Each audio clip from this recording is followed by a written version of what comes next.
بسم الله الرحمن الرحيم.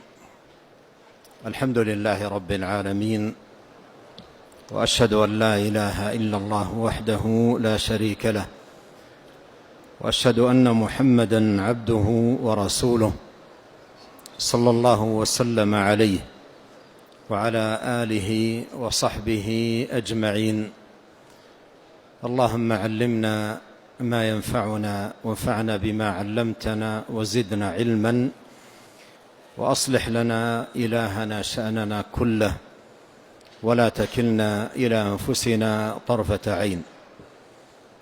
أما بعد، فإن الدعاء مفتاح كل خير في الدنيا والآخرة، وذلك أن الخير والفضل بيد الله سبحانه وتعالى، ولا سبيل إلى تحصيل شيء منه إلا بتفضل من الله جل وعلا ومن على عباده.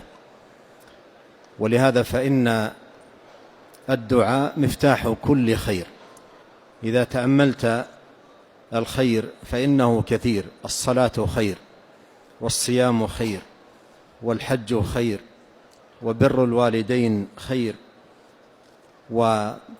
والصدقة والإحسان إلى الناس والأخلاق الفاضلة، هذه كلها خيرات، كلها خيرات، وهي بيد الله، وأن الفضل بيد الله يؤتيه من يشاء، وأن الفضل بيد الله يؤتيه من يشاء، والله ذو الفضل العظيم. ولهذا كان من أهم ما ينبغي أن يعتني به المسلم عناية عظيمة كثرة الدعاء وكثرة السؤال. الله جل وعلا يقول: وقال ربكم ادعوني أستجب لكم.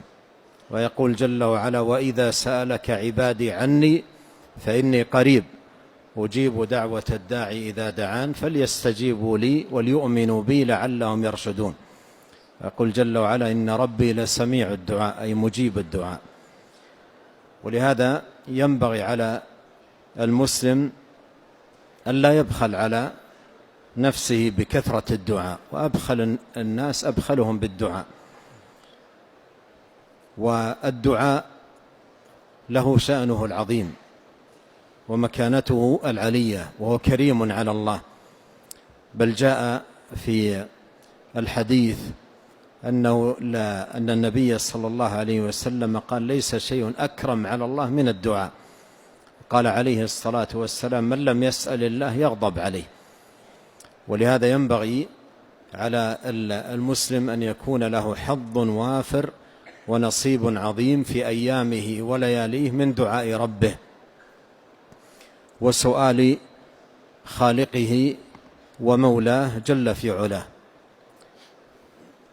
وأيضا مما ينبغي أن يعتني به المسلم في باب الدعاء أن يعنى عناية دقيقة بالدعوات الماثورة عن نبينا عليه الصلاة والسلام، فإنه صلى الله عليه وسلم قد أوتي جوامع الكلم، وأوتي جوامع الدعاء وكوامله.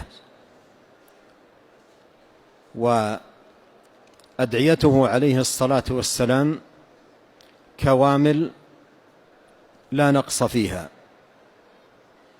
وجوامع أتت على الخير كله، أتت على الخير كله، خير الدنيا والآخرة. وأدعيته عليه الصلاة والسلام جاءت متضمنة لأعلى المطالب وأجل المقاصد وأهمها، وجاءت أيضا ألفاظا مختصرة وكلمات معدودات، لكنها حوت خير الدنيا والآخرة، حوت خير الدنيا والآخرة،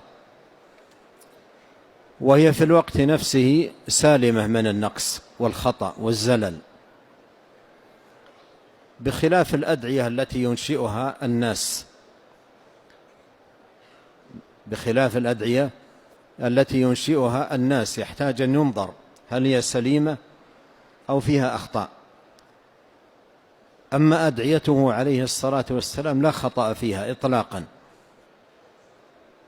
كاملة لا نقص فيها. ولهذا ينبغي على المسلم أن يكون على حظ من الدعوات المأثورة عن نبينا عليه الصلاة والسلام، يعرف قدرا منها يحفظه بألفاظه كما جاءت عن رسول الله صلى الله عليه وسلم، ويدعو الله بتلك الدعوات. فإن دعوات نبينا عليه الصلاة والسلام جمعت الخير كله. وبين أيدينا كتاب نشرع في قراءته مستعينين بالله، راجين منه سبحانه وتعالى أن يجعله سبب خير لنا أجمعين في حسن الدعاء وحسن السؤال وحسن الطلب، وأن يكون سببا لدلالتنا وإرشادنا إلى أدعية نبينا الكريم عليه الصلاة والسلام، مع المعرفة بمضامينها وهداياتها ودلالاتها. بين أيدينا كتاب عنوانه جوامع الأدعية النبوية، جمع فيه مؤلفه أدعية مأثورة عن نبينا عليه الصلاة والسلام ثابتة عنه صلى الله عليه وسلم، وأفرد كل دعاء بشرح خاص. كل دعاء من هذه الأدعية أفرده بشرح خاص يتضمن توضيح معاني الدعاء وهداياته ودلالاته. فجمع في هذا الكتاب قدرا طيبا وطائفة مباركة من الدعوات المأثورة عن نبينا عليه الصلاة والسلام، وكل دعاء من هذه الأدعية شرح شرحا مستقلا بينت معانيه ودلالاته وهداياته ومقاصده. ثم في آخر هذا الكتاب في خاتمته سردت الأدعية سردا لمن أراد أن يشتغل بحفظها ويشتغل بدعاء الله سبحانه وتعالى بها. سردت في آخر الكتاب سردا في صفحات لمن أراد أن يشتغل بالحفظ أو أراد أن يشتغل بالدعاء. دعاء الله جل وعلا بهذه الدعوات الجوامع الكاملة العظيمة. وأحسب وأرجو من الله سبحانه وتعالى خيرا وفضلا لنا أجمعين أن هذا الكتاب فيه خير عظيم ونفع عظيم للمسلم، من حيث أنه جمع نخبة من الدعوات الثابتة عن نبينا عليه الصلاة والسلام، ومن حيث أنه بينت المعاني. وقد نص العلماء أن معرفة الداعي بمعاني الدعاء وهداياته ودلالاته أبلغ في الأثر وأكمل في النفع، بخلاف من يدعو بألفاظ لا يدري ما هي، يحفظها ولا يدري ما هي ولا يدري ما معناها. وكان السلف قديما ينبهون على ذلك، ينبهون إلى حاجة المسلم، حاجة الداعي وحاجة الذاكر إلى المعرفة بمعاني الأذكار المأثورة والدعوات الثابتة عن نبينا عليه الصلاة والسلام. ونسأل الله الكريم الذي يسر هذا الجلوس لمذاكرة هذه الدعوات عن نبينا عليه الصلاة والسلام أن يوفقنا أجمعين لمعرفتها وحفظها وحسن دعاء الله بها. والتوفيق بيد الله وحده، والفضل بيده جل في علاه، يؤتيه من يشاء، والله ذو الفضل العظيم. نعم. الحمد لله رب العالمين، صلى الله وسلم وبارك على عبده ورسوله نبينا محمد وعلى آله وصحبه أجمعين. اللهم اغفر لنا ولشيخنا وللمسلمين والمسلمات. أما بعد، فيقول المؤلف وفقه الله: الحمد لله رب العالمين، وأشهد أن لا إله إلا الله وحده لا شريك له، وأشهد أن محمدًا عبده ورسوله صلى الله وسلم عليه وعلى آله وصحبه أجمعين. أما بعد، فهذا مجموع نافع فيه انتقاء لطائفة من جوامع الأدعية النبوية، مفردًا كل دعاء بتفصيل في بيان حكمه ومعانيه وإيضاح هداياته ودلالاته، رجاء أن يكون في ذلك معونة على مزيد العناية بها. وهو في الأصل حلقات يومية قدمتها في شهر رمضان المبارك لعام 42 بعد 400 والألف عبر قناة السنة النبوية، جزى الله القائمين عليها خير الجزاء وأوفاه. وقد لقيت بحمد الله قبولا، ورغب الكثير في طبعها ونشرها لتتنوع سبل الإفادة منها. وأسأل الله عز وجل أن يوفقنا أجمعين لحسن الدعاء وحسن الرجاء وحسن العمل، إنه سميع قريب مجيب. وصلى الله وسلم على عبده ورسوله نبينا محمد وآله وصحبه أجمعين. مكانة الأدعية النبوية الجامعة ومنزلتها.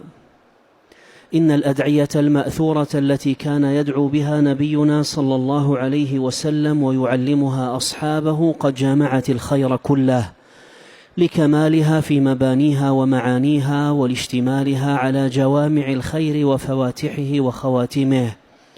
كما قالت أم المؤمنين عائشة رضي الله عنها: كان النبي صلى الله عليه وسلم يعجبه الجوامع من الدعاء ويدع ما بين ذلك. رواه أبو داود في سننه، والإمام أحمد في مسنده، وابن حبان في صحيحه. وروى الفريابي وغيره من حديث عائشة رضي الله عنها أن النبي صلى الله عليه وسلم قال لها: يا عائشة، عليك بجوامع الدعاء، اللهم إني أسألك من الخير كله عاجله وآجله ما علمت منه وما لم أعلم، وأعوذ بك من الشر كله عاجله وآجله ما علمت منه وما لم أعلم، اللهم إني أسألك من خير ما سألك منه محمد عبدك ونبيك، وأعوذ بك من شر ما عاذ منه عبدك ونبيك، اللهم إني أسألك الجنة وما قرب إليها من قول وعمل، وأعوذ بك من النار وما قرب إليها من قول وعمل، وأسألك ما قضيت لي من قضاء أن تجعل عاقبته رشدا. وخرجه الإمام أحمد وابن ماجه وابن حبان في صحيحه والحاكم، وليس عندهم ذكر جوامع الدعاء، وعند أحمد والحاكم عليك بالكوامل، وذكر الحديث.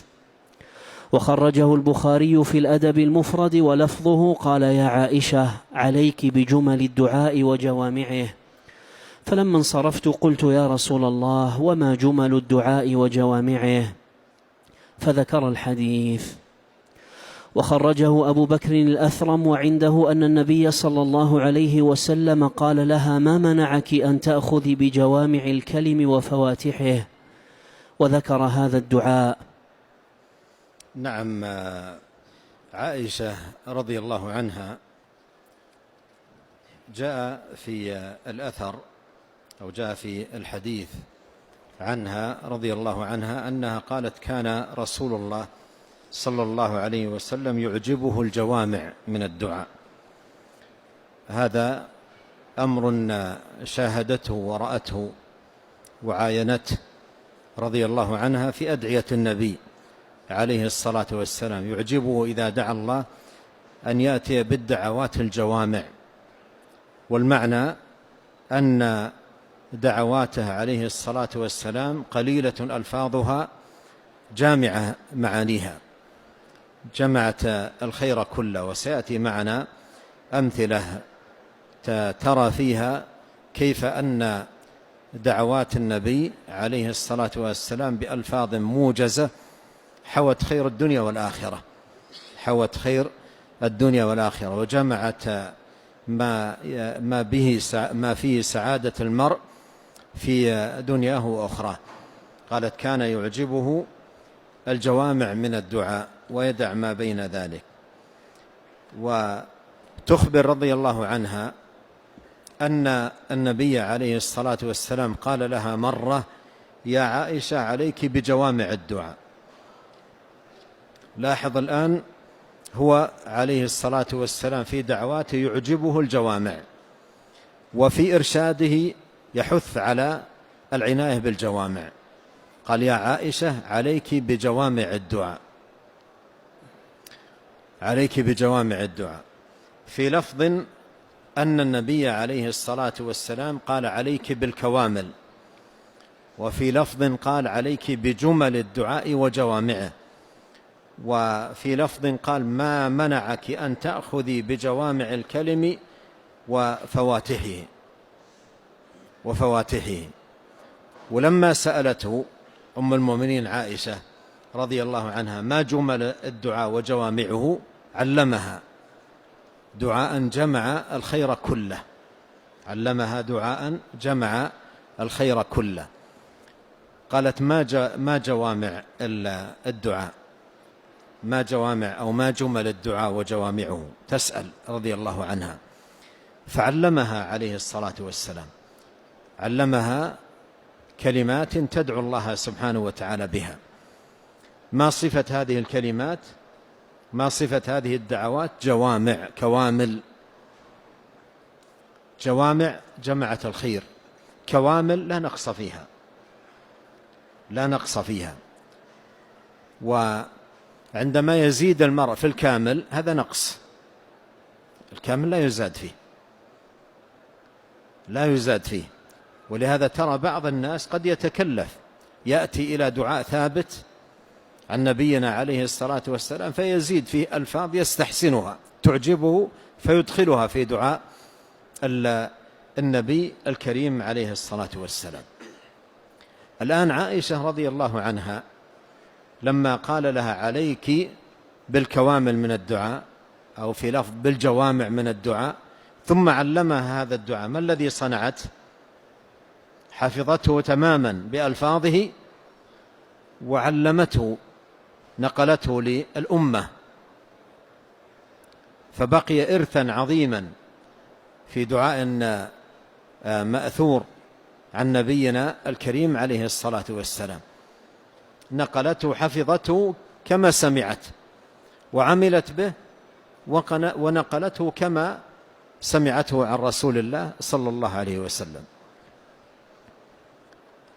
وهكذا الذي ينبغي على المسلم، هذا الذي ينبغي على المسلم تجاه الدعوات المأثورة عن نبينا عليه الصلاة والسلام، أن يحفظها بألفاظها ولا يزيد عليها، ويحرص على كثرة دعاء الله بها. وسيأتي معنا أن النبي عليه الصلاة والسلام يصحح للصحابة لو أخطأوا في لفظة واحدة في الدعاء المأثور عنه. وسيأتي معنا أنه كان يعلمهم بعض الأدعية كما يعلمهم ماذا؟ السورة من القرآن.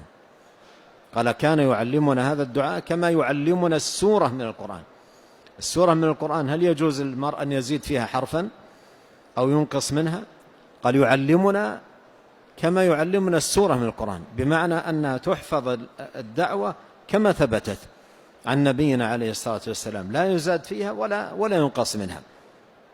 يعني انظر الآن في هذه الدعوة التي علمها النبي عليه الصلاة والسلام، كم حوت من الخير، كم حوت من الخير، وكم جمعت من الفضل. ونبينا عليه الصلاة والسلام وصفها نفسه بأنها كوامل، دعوات كوامل وجوامع. قال: قولي اللهم إني أسألك من الخير كله عاجله وآجله ما علمت منه وما لم أعلم، وأعوذ بك من الشر كله عاجله وآجله ما علمت منه وما لم أعلم. هذه الآن ماذا أبقت من الخير في باب السؤال، وماذا أبقت من الشر في باب التعوذ؟ فيها سؤال الله كل الخيرات، خيرات الدنيا والآخرة العاجلة والآجلة، وفيها التعوذ من الشرور كلها العاجلة والآجلة. ثم قال اللهم إني أسألك من خير ما سألك منه محمد عبدك ونبيك صلى الله عليه وسلم، وأعوذ بك من شر ما عاذ منه عبدك ونبيك صلى الله عليه وسلم. أيضا هذه ماذا أبقت؟ وعندما تدعو بهذه الدعوة اللهم إني أسألك من خير ما سألك منه عبدك ونبيك، يدخل تحتها ماذا؟ جميع الدعوات المأثورة عن نبينا عليه الصلاة والسلام. وقوله من شر ما عاذ منه عبدك ونبيك يدخل تحته جميع ما استعاذ منه عليه الصلاة والسلام. فانظر ماذا حوت هذه اللفظة في اختصارها ووجازتها. وتجد بعض الناس قد زاد فيها مع أن النبي عليه الصلاة والسلام قال عليكم بالكوامل وعلمها هذه الألفاظ، والزيادة في الكامل ماذا؟ نقص. تجد بعض الناس يزيد فيها أسألك من خير ما سألك منه عبدك ونبيك وعبادك الصالحون. هذه زيادة واستدراك على دعاء كامل عن نبينا عليه الصلاة والسلام. ثم تأمل اللهم إني أسألك الجنة وما قرب إليها من قول وعمل. ماذا يدخل تحت ما قرب إليها من قول وعمل؟ كل الأعمال الصالحة، كل الأعمال الصالحة القولية والفعلية. وأعوذ بك من النار وما قرب إليها من قول أو عمل، يدخل تحت هذا التعوذ من جميع الأعمال السيئة والأقوال السيئة. قال وأسألك ما قضيت لي من قضاء أن تجعل عاقبته رشدا، وفي رواية أن تجعل كل قضاء قضيته لي خيرا. روي هذا الحديث بهذا اللفظ وبلفظ وأن تجعل كل قضاء قضيته لي خيرا. هذه دعوة عظيمة من الدعوات الكوامل المأثورة عن نبينا عليه الصلاة والسلام. الشاهد منها هو قول النبي عليه الصلاة والسلام لعائشة عليك بجوامع الدعاء، وفي لفظ عليك بكوامل الدعاء. نعم. وفي الصحيحين عن عبد الله بن مسعود رضي الله عنه قال كنا نقول في الصلاة خلف رسول الله صلى الله عليه وسلم السلام على الله السلام على فلان، فقال لنا رسول الله صلى الله عليه وسلم ذات يوم إن الله هو السلام، فإذا قعد أحدكم في الصلاة فليقل التحيات لله والصلوات والطيبات، السلام عليك أيها النبي ورحمة الله وبركاته، السلام علينا وعلى عباد الله الصالحين. فإذا قالها أصابت كل عبد لله صالح في السماء والأرض، أشهد أن لا إله إلا الله وأشهد أن محمدا عبده ورسوله، ثم يتخير من المسألة ما شاء. وروى الإمام أحمد في المسند عن عبد الله بن مسعود رضي الله عنه قال إن رسول الله صلى الله عليه وسلم علم فواتح الخير وجوامعه، أو جوامع الخير وفواتحه، وإنا كنا لا ندري ما نقول في صلاتنا حتى علمنا، فقال قولوا التحيات لله والصلوات والطيبات، السلام عليك أيها النبي ورحمة الله وبركاته، السلام علينا وعلى عباد الله الصالحين، أشهد أن لا إله إلا الله وأشهد أن محمدا عبده ورسوله. وروى ابن ماجه عن عبد الله بن مسعود رضي الله عنه قال أوتي رسول الله صلى الله عليه وسلم جوامع الخير وخواتمه، أو قال فواتح الخير، فعلمنا خطبة الصلاة وخطبة الحاجة. خطبة الصلاة التحيات لله والصلوات والطيبات، السلام عليك أيها النبي ورحمة الله وبركاته. السلام علينا وعلى عباد الله الصالحين. أشهد أن لا إله إلا الله وأشهد أن محمدًا عبده ورسوله. وخطبة الحاجة: إن الحمد لله نحمده ونستعينه ونستغفره ونعوذ بالله من شرور أنفسنا ومن سيئات أعمالنا، من يهده الله فلا مضل له ومن يضلل فلا هادي له، وأشهد أن لا إله إلا الله وحده لا شريك له، وأشهد أن محمدًا عبده ورسوله. قال: ثم تصل خطبتك بثلاث آيات من كتاب الله: يا أيها الذين آمنوا اتقوا الله حق تقاته، إلى آخر الآية. واتقوا الله الذي تساءلون به والأرحام، إلى آخر الآية.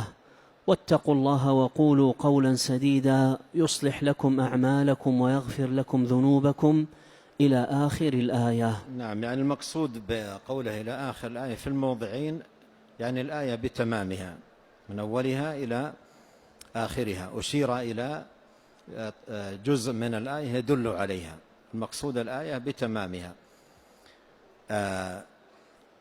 الصحابة رضي الله عنهم كانوا في التحيات في آخر الصلاة يقولون: السلام على فلان وعلى فلان، السلام على جبريل، السلام على ميكائيل، السلام على فلان، السلام على فلان.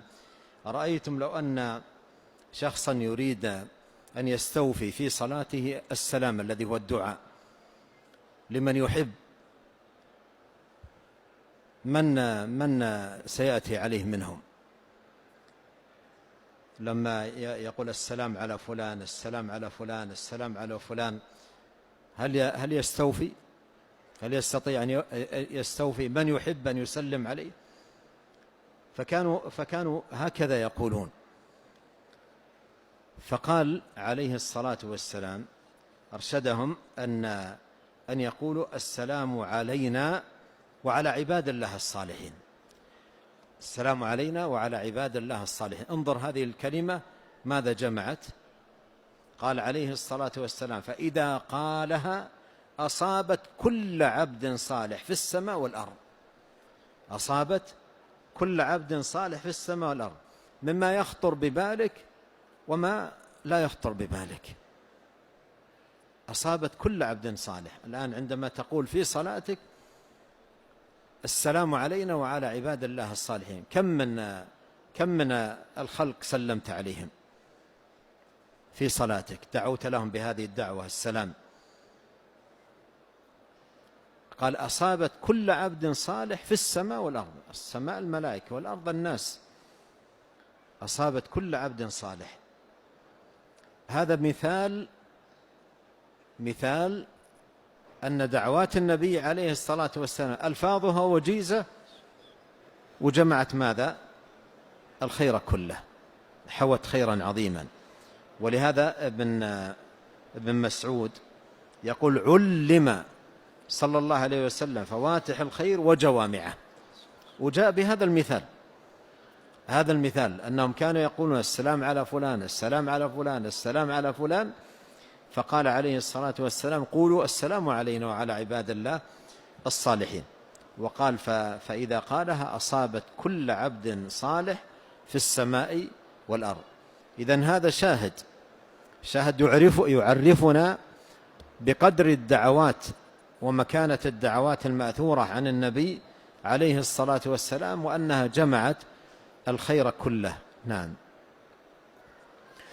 والأحاديث في هذا المعنى كثيرة، فإنه صلى الله عليه وسلم أعطي جوامع الكلم وخص ببدائع الحكم، كما في الصحيحين عن أبي هريرة رضي الله عنه عن النبي صلى الله عليه وسلم قال: بعثت بجوامع الكلم. بعثت بجوامع الكلم يدخل تحت هذه الجملة التي أخبر فيها النبي عليه الصلاة والسلام عن نفسه الدعوات التي كان يدعو بها، يدخل تحت قوله بعثت بجوامع الكلم، يدخل تحتها الدعاء الذي كان يدعو به. فدعاؤه عليه الصلاة والسلام من جوامع الدعاء. دعاؤه عليه الصلاة والسلام من جوامع الدعاء، لأنه بعث بجوامع الكلم، فدعواته جوامع صلى الله عليه وسلم. نعم. قال الإمام محمد بن شهاب الزهري رحمه الله: جوامع الكلم فيما بلغنا أن الله تعالى يجمع له الأمور الكثيرة التي كانت تكتب في الكتب قبله في الأمر الواحد والأمرين ونحو ذلك. نعم، يعني جمع له المعاني الكثيرة، المعاني الكثيرة في الكلمة والكلمتين، في اللفظة واللفظتين، جمع له عليه الصلاة والسلام ألفاظ وجيزة لكنها تحوي المعاني الكثيرة، تحوي المعاني الكثيرة. وهكذا الشأن في دعواته الماثورة عنه عليه الصلاة والسلام، يعجبه جوامع الدعاء، وأتت دعواته على هذه الصفة صلى الله عليه وسلم. نعم. وحاصله أنه صلى الله عليه وسلم كان يتكلم بالكلام الموجز القليل اللفظ الكثير المعاني، وهكذا الشأن في أدعيته المأثورة عنه عليه الصلاة والسلام، كان يعجبه من ذلك جوامع الدعاء ويدع ما بين ذلك. عن أبي أمامة رضي الله عنه قال: دعا رسول الله صلى الله عليه وسلم بدعاء كثير لم نحفظ منه شيئا. قلنا: يا رسول الله، دعوت بدعاء كثير لم نحفظ منه شيئا. فقال: ألا أدلكم على ما يجمع ذلك كله؟ تقول: اللهم إني أسألك من خير ما سألك منه نبيك محمد صلى الله عليه وسلم، ونعوذ بك من شر ما استعاذ منه نبيك محمد صلى الله عليه وسلم، وأنت المستعان وعليك البلاغ ولا حول ولا قوة إلا بالله. رواه الترمذي. الصحابة رضي الله عنهم كما يخبر أبو أمامة رضي الله عنه سمعوا النبي عليه الصلاة والسلام يدعو بدعوات كثيرة لم يحفظوا شيئا منها، فقالوا له: سمعناك دعوت بدعوات كثيرة لم نحفظ منها شيئا. فقال: ألا أدلكم على ما يجمع ذلك كله؟ تقول: اللهم إنا نسألك من خير ما سألك منه نبيك محمد صلى الله عليه وسلم، ونعوذ بك من شر ما استعاذ منه نبيك محمد صلى الله عليه وسلم. هذه الدعوة والتعوذ أين مر معنا؟ في حديث عائشة لما قال: عليك بكوامل الدعاء أو جوامع الدعاء.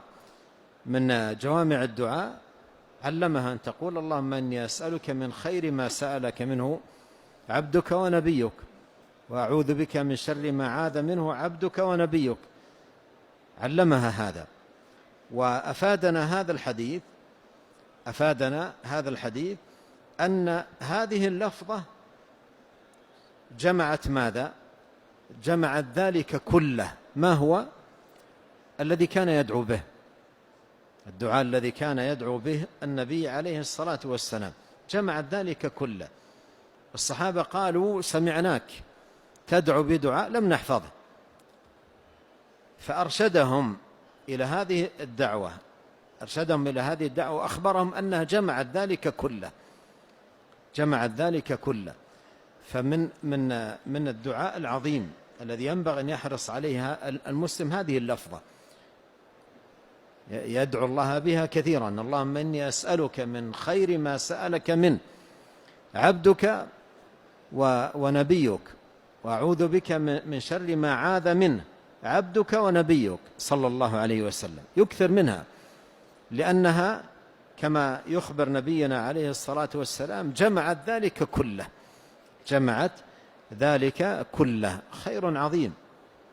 خير عظيم وفضل عميم حوته هذه اللفظة، وحواه هذا التعوذ المأثور عن نبينا عليه الصلاة والسلام.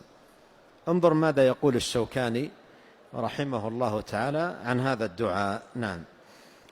قال الشوكاني رحمه الله: ولا شيء أجمع ولا أنفع من هذا الدعاء، فإن رسول الله صلى الله عليه وسلم قد صح عنه من الأدعية الكثير الطيب، وصح عنه من التعوذ مما ينبغي التعوذ منه الكثير الطيب. انتبه هنا، النبي عليه الصلاة والسلام صح عنه أدعية كثيرة وصح عنه تعوذات كثيرة. انظر إلى نفسك، هل تحفظها؟ هل تحفظ كثيرا منها؟ لكن انظر هذا الفضل الذي أكرمنا الله به، أن تقول اللهم إني أسألك من خير ما سألك منه عبدك ونبيك، وأعوذ بك من شر ما عاذ منه عبدك ونبيك صلى الله عليه وسلم. فهذا يجمع لك كله، يجمع لك ذلك كله. قال قد صح فإن رسول الله صلى الله عليه وسلم قد صح عنه من الأدعية الكثير الطيب، وصح عنه من التعوذ مما ينبغي التعوذ منه الكثير الطيب، حتى لم يبق خير في الدنيا والآخرة إلا قد سأله من ربه، ولم يبق شر في الدنيا والآخرة إلا وقد استعاذ ربه منه. فمن سأل الله عز وجل من خير ما سأله منه نبيه صلى الله عليه وسلم، واستعاذ من شر ما استعاذ منه نبيه صلى الله عليه وسلم، فقد جاء في دعائه بما لا يحتاج بعد إلى غيره، وسأله الخير على اختلاف أنواعه، واستعاذ من الشر على اختلاف أنواعه، وحظي بالعمل بإرشاده صلى الله عليه وسلم إلى هذا القول الجامع والدعاء النافع. انتهى كلامه رحمه الله. من قوله فمن سأل الله، وانتبهوا هذا كلام عظيم جدا. فمن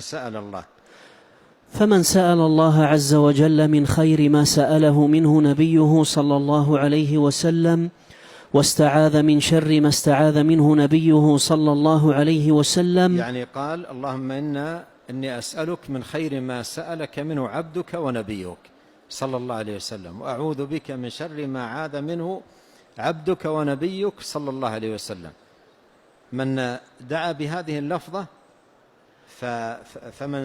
فمن سأل الله، نعم، فمن سأل الله عز وجل من خير ما سأله منه نبيه صلى الله عليه وسلم، واستعاذ من شر ما استعاذ منه نبيه صلى الله عليه وسلم، فقد جاء في دعائه بما لا يحتاج بعد إلى غيره. نعم، وليس معنى هذا ترك غيره، لكن بيان أهميته.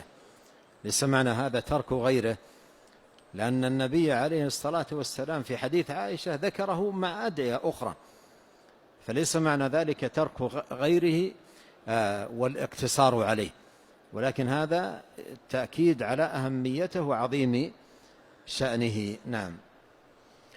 فمن سأل الله عز وجل من خير ما سأله منه نبيه صلى الله عليه وسلم، واستعاذ من شر ما استعاذ منه نبيه صلى الله عليه وسلم، فقد جاء في دعائه بما لا يحتاج بعد إلى غيره، وسأله الخير على اختلاف أنواعه، واستعاذ من الشر على اختلاف أنواعه، وحظي بالعمل بإرشاده صلى الله عليه وسلم إلى هذا القول الجامع والدعاء النافع.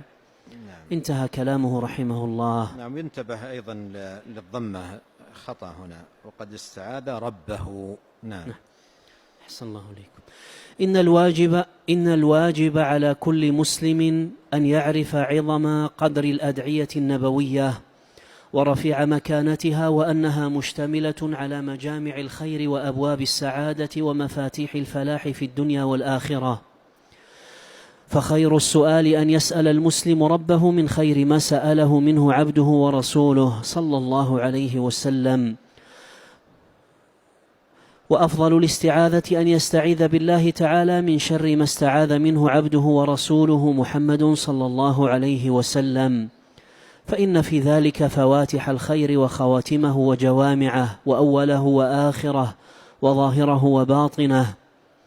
ومن يتأمل جميع الأدعية الواردة في القرآن والسنة يجدها كذلك، فإن الله تبارك وتعالى قد اختار لنبيه محمد صلى الله عليه وسلم جوامع الأدعية وفواتح الخير وتمام الأمر وكماله في الدنيا والآخرة. فكيف يدع المسلم هذا الخير العميم والفضل العظيم الذي اشتملت عليه أدعية النبي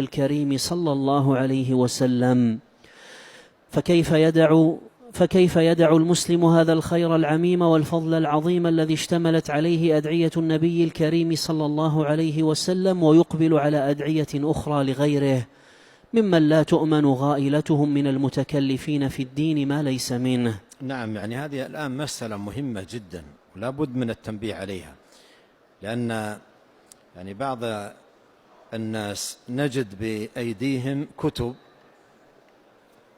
كتب في الدعاء، كتب في الدعاء مكتوب عليها أدعية، ويكثرون من قراءتها ودعاء الله بما فيها من دعاء، وهي أدعية أنشأها بعض المتكلفين وشغلوهم بها عن أدعية النبي الكريم عليه الصلاة والسلام.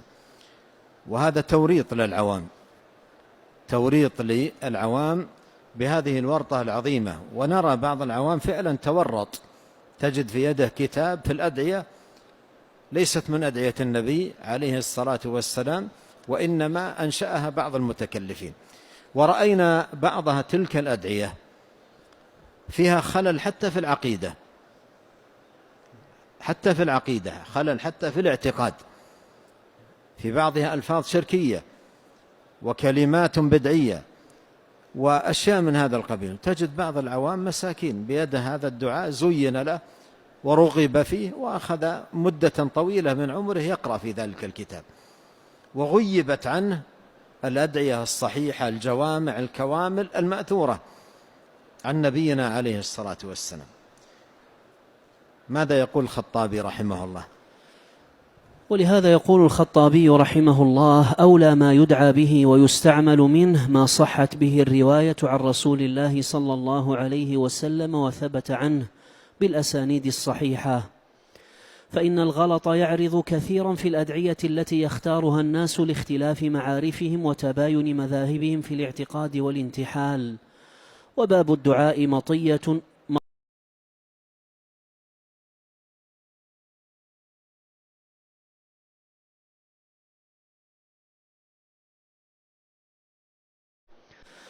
وقول النبي صلى الله عليه وسلم في الحديث المتقدم لعائشة رضي الله عنها: يا عائشة عليك بالكوامل من الدعاء، ثم علمها ذلك الدعاء العظيم الكامل الجامع للخير كله، فيه تأكيد على الأدعية النبوية بألفاظها كما جاءت دون أن يزاد عليها، فإن الكامل لا يزاد فيه. ولهذا تعجب ممن يدعو بهذا الدعاء نفسه ثم يزيد فيه، وخاصة عند قوله صلى الله عليه وسلم: اللهم إني أسألك من خير ما سألك منه عبدك ورسولك محمد صلى الله عليه وسلم، فيزيد بعضهم: وعبادك الصالحون، مع أن النبي صلى الله عليه وسلم وصفه بأنه كامل.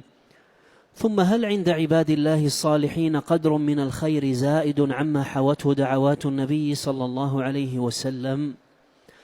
وهذا يؤكد أن المسلم إذا استحسنت نفسه بعض الألفاظ وأراد أن يزيدها في الدعاء المأثور عليه أن يتركها أدبا مع أدعية النبي صلى الله عليه وسلم الكاملة العظيمة. وهذا يؤكد أن المسلم إن استحسنت نفسه بعض الألفاظ وأراد أن يزيدها في الدعاء المأثور عليه أن يتركها أدبا مع أدعية النبي صلى الله عليه وسلم الكاملة العظيمة، حتى لا يكون كالمستدرك على أدعية الرسول صلى الله عليه وسلم. وإن كان لا يقصد من يزيدها الاستدراك، إلا أن عليه أن يتركها لأن زيادتها نقص، وعليه أن يتقيد بدعوات النبي صلى الله عليه وسلم بألفاظه كما جاءت لعصمتها وكمالها في مبناها ومعناها وسلامتها من الخطأ والزلل في ألفاظها ودلالاتها، لأنها وحي الله تعالى وتنزيل منه، اختارها الله تعالى لنبيه محمد صلى الله عليه وسلم وعلمه إياها، فعلمها صلى الله عليه وسلم وعمل بها على التمام والكمال، وبلغها أمته البلاغ المبين، وتلقاها عنه صحبه الكرام خير تلق، فعملوا بها واجتهدوا في تطبيقها وعمارة الأوقات بها. ثم بلغوها من وراءهم وافية تامة بحروفها وألفاظها، فكان لهم بذلك الحظ الأوفر والنصيب الأكمل من قوله صلى الله عليه وسلم: نضر الله عبدا سمع مقالتي فوعاها وحفظها ثم أداها إلى من لم يسمعها. نعم، هذا كلام مهم جدا في بيان عظيم مكانة الدعوات المأثورة عن نبينا عليه الصلاة والسلام، وأن المسلم عليه أن يعتني بها عناية دقيقة بألفاظها التي ثبتت عنه صلى الله عليه وسلم لأسباب كثيرة، منها أنها أدعية معصومة. أدعية معصومة، ما معنى معصومة؟ أي سالمة من الخطأ، سالمة من الخطأ، ليس فيها أي خطأ أو نقص أو زلل، وأيضا كاملة في مبانيها ألفاظها ومعانيها، أي دلالاتها وهداياتها، فهي كاملة في مبانيها ومعانيها وسالمة من الخطأ والزلل، وأتت أيضا على المطالب العالية والمقاصد العظيمة الرفيعة، وأيضا هي وحي من الله، علمها الله سبحانه وتعالى نبيه صلى الله عليه وسلم، فعلمها عليه الصلاة والسلام وعمل بها وبلغها الصحب الكرام رضي الله عنهم، فحفظوها عنه وتلقوها منه ودعوا الله سبحانه وتعالى بها وبلغوها من وراءهم، فكان لهم نصيب وافر من قول النبي عليه الصلاة والسلام: نضر الله عبدا سمع مقالتي فوعاها وحفظها ثم أداها إلى من لم يسمعها. نعم. ولقد كان الصحابة رضي الله عنهم في غاية الحرص على ضبط الأدعية النبوية وتعلمها، وحرص النبي صلى الله عليه وسلم على توجيههم وتسديدهم فيها، بل كان يعلمهم إياها كما يعلمهم السورة من القرآن الكريم.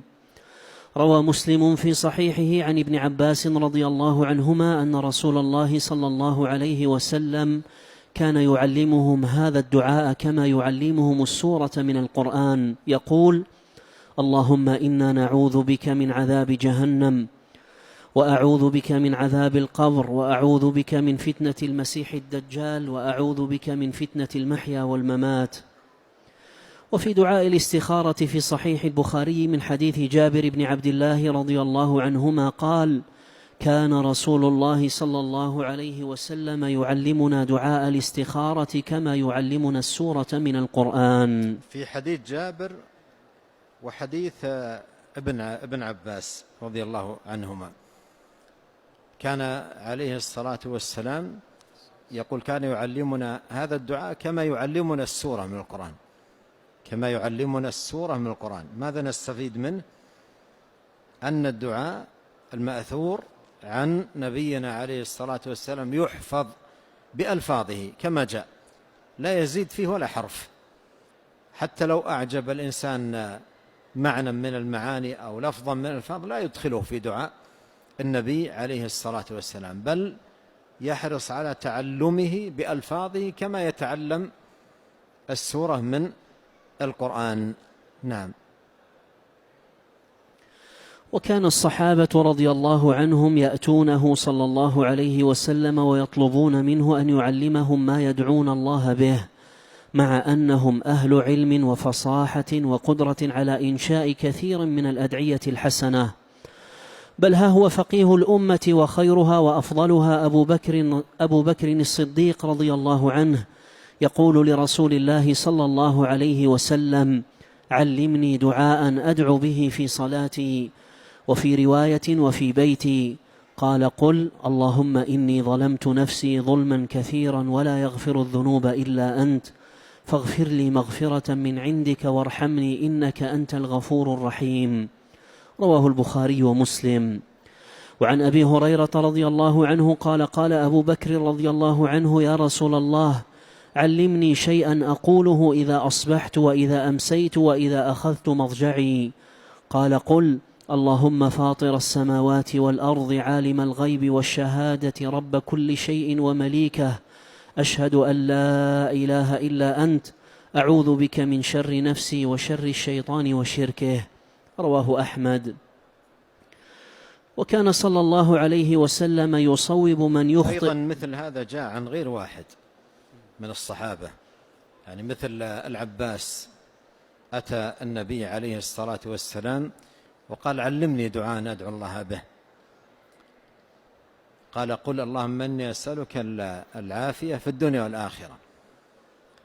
وعلي بن أبي طالب رضي الله عنه كما في صحيح مسلم قال علمني دعاء أدعو الله به، قال قل اللهم إني أسألك الهدى والسداد، وفي رواية اللهم اهدني وسددني. وجاء عن غير واحد من الصحابة قالوا يا رسول الله عرفنا كيف نسلم عليك، كيف نصلي عليك، فكانوا يسألونه عليه الصلاة والسلام أن يعلمهم الدعاء، وعلمهم. فماذا صنعوا؟ حفظوا هذا الذي علمهم إياه عليه الصلاة والسلام، واعتنوا بدعاء الله به كما علمهم صلوات الله وسلامه عليه. نعم.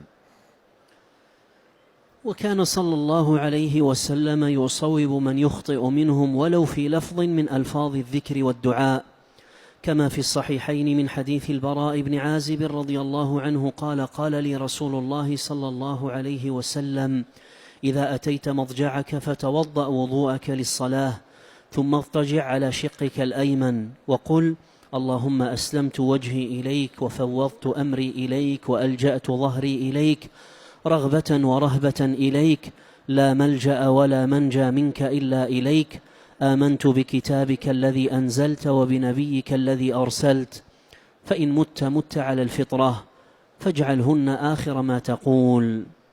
فقلت أستذكرهن وبرسولك الذي أرسلت؟ قال لا، وبنبيك الذي أرسلت. ما معنى قول البراء رضي الله عنه فقلت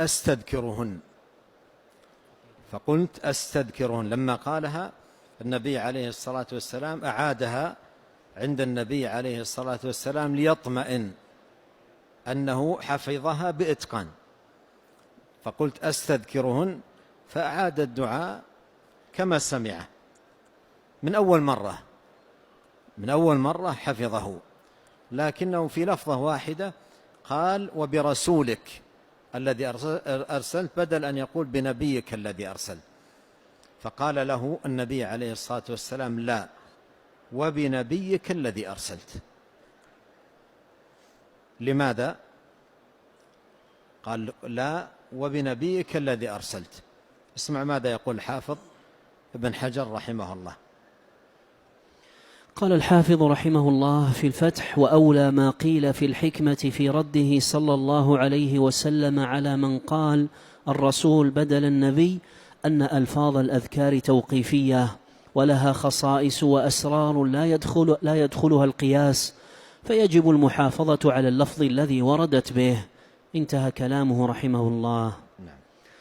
ثم إن الإنسان قد يختار لنفسه صيغة معينة من الدعاء يرى أن فيها تحقيق سعادته في الدنيا والآخرة، ويخفى عليه ما قد تتضمنه من شر أو خطر إما في الدنيا أو الآخرة، بينما الأدعية النبوية ليس فيها إلا الخير والصلاح والسلامة في الدنيا والآخرة.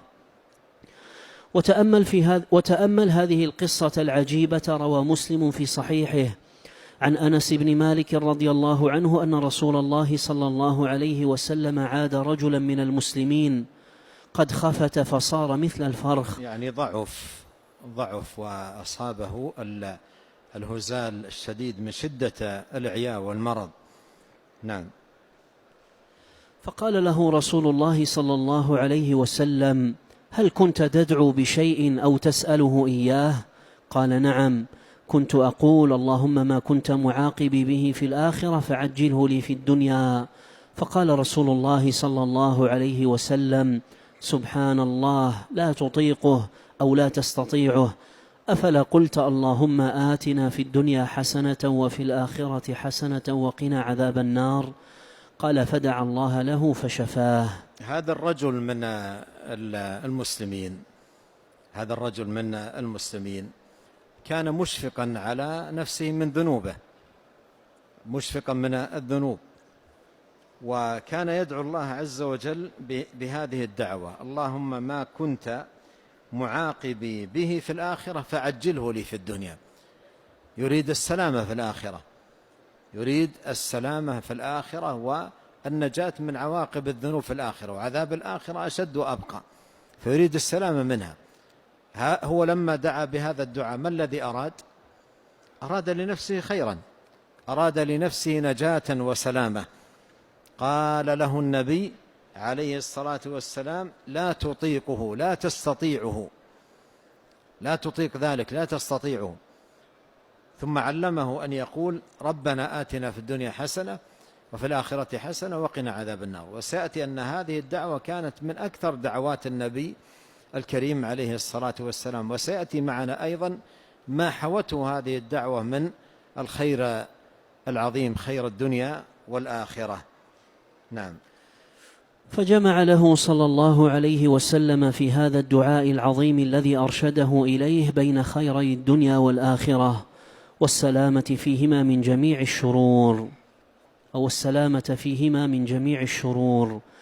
وهذا كله مما يبين لنا مكانة الأدعية النبوية وأهمية العناية بألفاظها المأثورة لكمالها ورفعتها وعصمتها وسلامتها ووفائها بتحقيق أهم المطالب وأجل الغايات، وأنها تميزت بخصائص وصفات ليست موجودة في أدعية غيره مهما أوتي غيره من الفهم والدراية والعلم، وأن المسلم لا غنى له عنها. رزقنا الله حسن الاعتناء بدعائه صلى الله عليه وسلم والاهتداء بهديه القويم. اللهم آمين. نسأل الله الكريم أن ينفعنا أجمعين بما علمنا، وأن يزيدنا علما وتوفيقا، وأن يصلح لنا شأننا كله، وأن يهدينا إليه صراطا مستقيما. اللهم آت نفوسنا تقواها، زكها أنت خير من زكاها، أنت وليها ومولاها. اللهم إنا نسألك الهدى والتقى والعفة والغنى.